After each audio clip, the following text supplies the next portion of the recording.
እንግዲህ አንዱ ዛሬ የሰማነው አሳዛኝ ዜና የኢትዮጵያ ቴምፖራሪ ፕሮቴክሽን ስታተስ መቋረጡን ከነገ ጀምሮ እንደሚቋረጥ ይፋ አድርጓል DHS ማለት ነው። እስከ ዛሬ ድረስ የኢትዮጵያ ቴምፖራሪ ፕሮቴክሽን ስታተስ ቆይቶ የነበረው በብራያን መርፊ የተባለ የባይደን አድሚኒስትሬሽን የፌደራል ኮርት አንደኛ ሰርኪት የፌደራል ኮርት ተሿሚ የነበረ ዳኛ አስቁሞት ነው። ማለትም DHS በሄደበት መንገድ ፕሮሲጀራል ዲፌክት ፈጽሟል። ራሱ ህጉ ያስቀመጠውን ፕሮሲጀራል ሂደቶች አንድ TPS ለማቋረጥ አልሄደበትም። እነዛን በአግባቡ ሬሻል አኒሞሲቲ የተከተለ ነው ወይም ደግሞ ዘረኝነት ላይ ቤዝ ያደረገ ተርሚኔሽን የሚል ነበር። ነገር ግን የፌደራል ሱፕሪም ኮርት በዚህ ጉዳይ ላይ በአጠቃላይ TPSዎች ላይ ስፔሲፊካሊ ሁለት TPSዎች ላይ የሰጠው ውሳኔ ለሌሎች ተከታታይ TPSዎች መቋረጥ ምክንያት ሆኗል። የአሜሪካን ጠቅላይ ፍርድ ቤት አንዱ የወሰነ ውሳኔ አንሌስ ክሊር የሆነ የሬሻል አኒሞሲቲ ኤንድ ኮንስቲቱሽናል ቫዮሌሽን ከሌለ በቀር ፍርድ ቤቶች ቴምፖራሪ ፕሮቴክሽን ስታተስን ድጋሚ ሪቪው አድርገው የማስቀጠል ስልጣን የላቸውም። ይህን ስልጣን ያለው የማቋረጥም የማስቀጠልም የኤግዚኪዩቲቭ ብራንቹ የአስፈጻሚ አካል ብራንች ነው። ስለዚህ የተለያዩ ፍርድ ቤቶች የጠቀሷቸው የዘረኝነት ግራውንዶች በቂ አይደሉም። በጣም ክሊር የሆነ የዘረኝነት ወይም ደግሞ ሬሻል ሞቲቬሽን መኖር መቻል አለበት።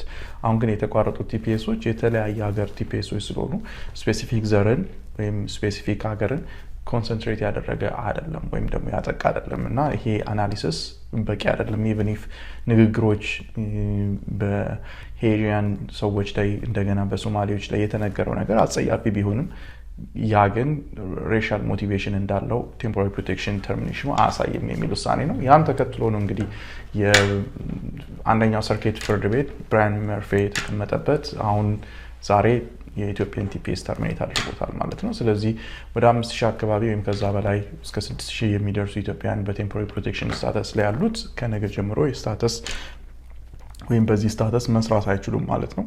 ስለዚህ በጊዜ ሀገሪቷን ለቀው ወር ደግሞ የተለያዩ አጀስትመንት ኦፍ ስታተሶችን መጠቀም ይኖርባቸዋል። በጋብቻ ሊሆን ይችላል፣ በአሳይለም ሊሆን ይችላል። ይሄን እንግዲህ ስፔሲፊክሊ እዚህ ይሄ ነው ኦፕሽኖቹ ብሎ መናገር በጣም ከባድ ሊሆን ይችላል። ምክንያቱም ኢንዲቪጁዋል ሰዎች የራሳቸው የሆነ የTPS ውስጥ የገቡበት ሂደት ይኖራል፣ ከየት ተነስተው ወደ TPS እንደገቡ ማለት ነው። ስለዚህ ያንን ቢቻል ከራሳቸው አተርኒዎች ጋር መነጋገር ቢችሉ ጥሩ ነው። ከመጨረሻው ጥያቄ ልነሳና ኢትዮጵያ ያለው ኮንዲሽን ይሄ TPS ሲሰጥ ከነበረው ኮንዲሽን ተባብሶ ነው ያለው። ይሄ TPS በኖቬምበር 2022 ላይ ኢሹ ሲደረግ አሁን የኢትዮጵያ TPS ማለት ነው ኢትዮጵያ ውስጥ የነበረው ጦርነት አንድ ክልል ላይ ብቻ የነበረ ነበር። አሁን ያ ተስፋፍቷል። የጸጥታ አካሉ በተለይ ኖርዘርን ኢትዮጵያን ሰሜን ኢትዮጵያን በጠቅላላ የሸፈነ ይመስላል አሁን ላይ እና ወለጋም ላይ ወደ ተለያዩ የኢትዮጵያ አካሎች የሚሄድ መጓጓዝ አሁን ከባድ እየሆነ ነው። ስለዚህ ኢትዮጵያ ውስጥ ያለው ኮንዲሽን አልተለወጠም። የDHS ያደረጋቸው ተርሚኔሽኖች በጠቅላላ ካንትሪ ኮንዲሽንን ከግባት ይወሰዱ አይደሉም። ምክንያቱም ለምሳሌ የሱዳንን TPS አቋርጧል። እውነት ለመናገር ሱዳን ቴምፖራሪ ፕሮቴክሽን እያላት የነበረው ስታተስ የተሻለ ነበር። የዛሬ 5-6-7 ዓመት ሱዳን አንደር TPS ውስጥ ነበረች። ግን አሁን ያለው የሱዳን ሲቹዌሽን ኦልሞስት ሊቬብል አይደለም። ሱዳን ውስጥ ማንም ሰው ሄዶ መኖር የሚችልበት ኢንቫይሮንመንት እንደሌለ የታወቀ ነው። በሚዲያ ጂኖሳይድ የሚፈጸምበት እጅግ አሰቃቂ ሲቹዌሽን ያለበት፣ አንድ ሰው ጦረኛ ካልሆነ መሳሪያ አንስቶ የሚዋጋ ካልሆነ በእርግጠኝነት ሱዳን ውስጥ መኖር የሚቻልበት ሁኔታ አይደለም እና ያንን TPS አቋርጧል። ስለዚህ TPSን የማቋረጥ ሂደት ካንትሪ ኮንዲሽን ቤዝ ያደረገ አሰስመንት አይደለም። ጀስት ጄኔራሊ የትራምፕ አድሚኒስትሬሽን ከዚህ በኋላ ቴምፖራሪ ፕሮቴክሽን ስታተስ ለማንም ሀገር ላለመስጠት ያለውን ፍላጎት ያሳየበት ነው። የኢሚግሬሽን ላይ የተከተለው ፖሊሲ ነው። ትራምፕ የመጣው አድቮኬት ያደረገው ኢሚግሬሽንን ለማጥበብ ነው። በተቻለ መጠን ከሶስተኛው ሀገሮች ወይም ከደሃ ሀገሮች የሚመጡ ሰዎችን ወደ አሜሪካ ላለማስገባት ነው። ስፔሲፊካሊ ደግሞ ነጭ ያልሆኑ ሰዎችን። ምክንያቱም ለሳውዝ አፍሪካን ሰዎች ሪፊጂ ስታተስ ሲሰጥ ለየትኛውም የዓለም ክፍል ላይ ለሚመጣ ሰው ሪፊጂ ስታተስ አልተሰጠም።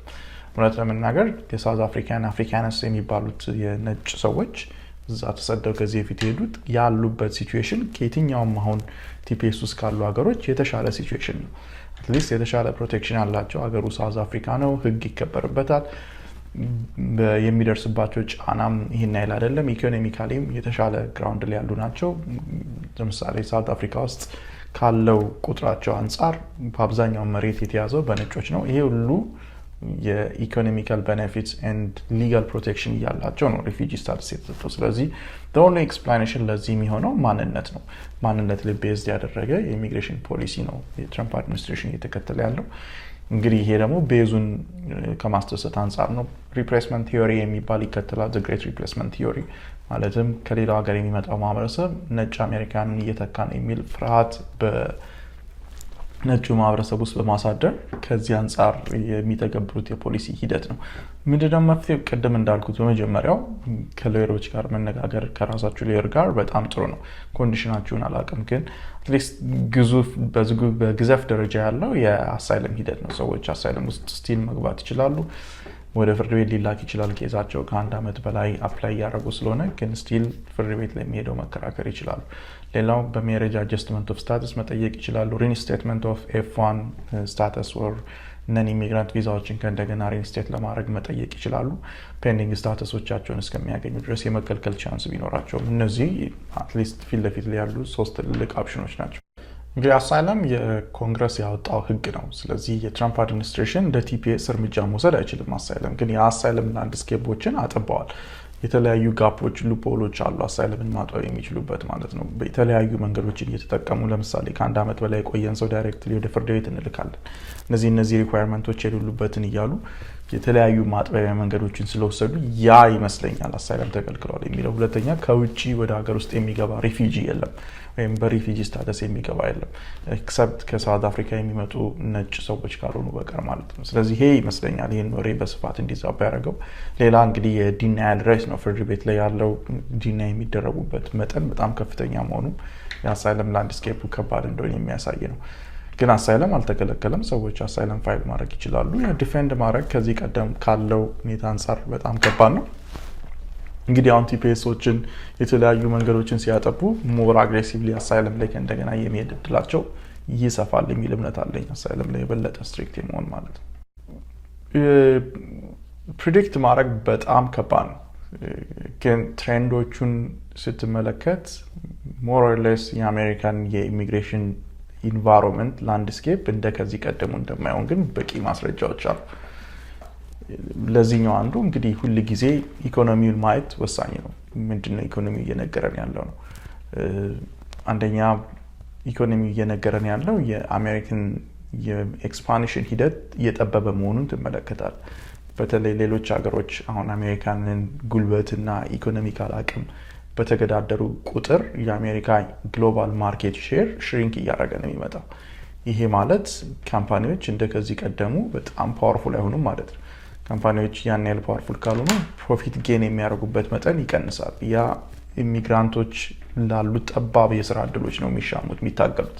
ስለዚህ አሜሪካ ኢሚግራንቶችን ኮንሱም የማድረግ ፍላጎቱ ሊቀንስ ይችላል። ይሄ እንግዲህ አንዱ አናሊሲስ ነው። ሁለተኛው ፑሽባክ ሊኖር ይችላል። ምክንያቱም ኢሚግራንቶች የጆብ ስክራምብል የሚያደርጉ ብቻ አይደሉም። ይሄም ስራን የሚቀራመቱ ብቻ አይደሉም። ከዛ አትሻገርም ስራም የሚፈጥሩ ናቸው። ፑሽባኩ ሊኖር የሚችለው እዚህ ጋር ነው። ሞር ኢንቨስትመንት የሚኖረው ሞር ኮንሱመር ሲኖር ነው። ሞር ኢንቨስትመንት የሚኖረው አንተርፕረነሮች ሲኖሩ ነው። ስራ የሚፈጥሩ ሰዎች፣ ታታሪ ሰዎች ሲኖሩ ነው። ለዚህ ኢሚግራንቶችን ማስወጣት እየበለጠ ይሄን ዲክላይን ያፋጥነዋል። ሶስተኛ የሚወልደው አሜሪካዊ ቁጥር እየቀነሰ ነው። እንደምታውቀው ብዙ ነጮች ከ1 ከ2 በላይ አይወልዱም ከወለዱም ማለት ነው። ይሄ አሜሪካ ሪፕሌስመንት ሬቱን በጣም በፍጥነት ዲክላይን ያደርገዋል። አራተኛ አሜሪካ ውስጥ ያለው የነጭ ማህበረሰብ አብዛኛውን ከ55 በላይ የሆነ ነው እየሄደ ያለው። ለዚህ ከፍተኛ የሆነ የሜዲካል እና አሲስታንስ ትሪትመንቶች ይፈልጋል። ይህን ትሪትመንት የሚሰጡት ደግሞ በአብዛኛው ኢሚግራንቶች ናቸው። ወይም ጃብ ማርኬቱ ላይ በርካሽ ሊሰጡ የሚችሉ ውድ ከሆነ ሶሻል ሴኩሪቲ ይህን ፈንድ ማድረግ አይችልም። ስለዚህ በጣም ቺፕ የሆኑ ሌበሮች ያስፈልጉታል። አግሪካልቸሩ ቺፕ የሆነ ሌበር ያስፈልገዋል።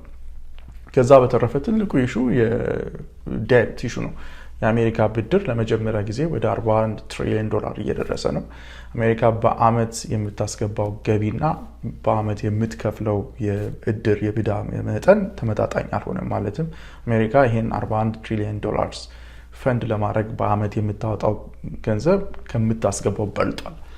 ስለዚህ ሶሻል ሴኩሪቲ አሁን ባለው ሂደት በ6 ዓመት ውስጥ ተሟጦ ያልቃል ማለት ነው within 6 years የሶሻል ሴኩሪቲ ቤኔፊት ከ6 ዓመት በኋላ ከተጠናቀቀ ምንድነው የሚሆነው ስለዚህ ሞር ፑሽ ባኩ የሚኖረው እዚህ ጋር ነው ማለት ብዙ ኢሚግራንቶችን ብታመጣ ሶሻል ሴኩሪቲን ፈንድ ያደርጋሉ እነሱ ኮንሱም ስለማያደርጉ ከዚህ ሶሻል ሴኩሪቲ ታክስ ይደረጋሉ ቺፕ ሌበር ፎርስ ስላለ ኮንሳምፕሽኑ ይጨምራል እና እዚህ ጋር ምናልባት አዲስ የሚመጣ አድሚኒስትሬሽን ካለ ይህን በሩን የበለጠ ከፍቶ ከእንደገና በኢሚግራንት ኢኮኖሚን ለማነሳሳት ሊሞክሩ ይችላሉ ስለዚህ ሁለት ነው ማለት ነው ሪሊ ይሄን ለማድረግ ግን የሬሻል ሞቲቬሽኑን ሙሉ ለሙሉ ማስወገድ መቻል አለበት የኢሚግሬሽን ላንድስኬፑን ጠቅላላ ሪፎርም ማድረግ አለበት ለምሳሌ እንደ ዱባይ አይነት ስትራክቸር መፍጠር አለበት ስራ ፈቃድ ይሰጣል የጊዜው ያደስክ መቀጠል እንጂ ከዚህ በኋላ ወደ ግሪን ካርድ ወደ ሲቲዝንሺፕ የሄጃው መንገድ ከዘጋው ሀገሪቷ ለምሳሌ እንደ ዱባይ ከነዋሪው ይልቅ ሞር ኢሚግራንት የምትሸከም ሀገር ልትሆን ትችላለች እዚያ ኮንሰርን ላደርጋቸው ይችላል ግን ይሄ ሁሉ የሚመለከት ይዘር በጣም ትልቅ ሪፎርም መምጣት አለበት ኢሚግሬሽን ሂደት ላይ ኦር ፕሬዲክተብል ኢንቫይሮንመንት የለም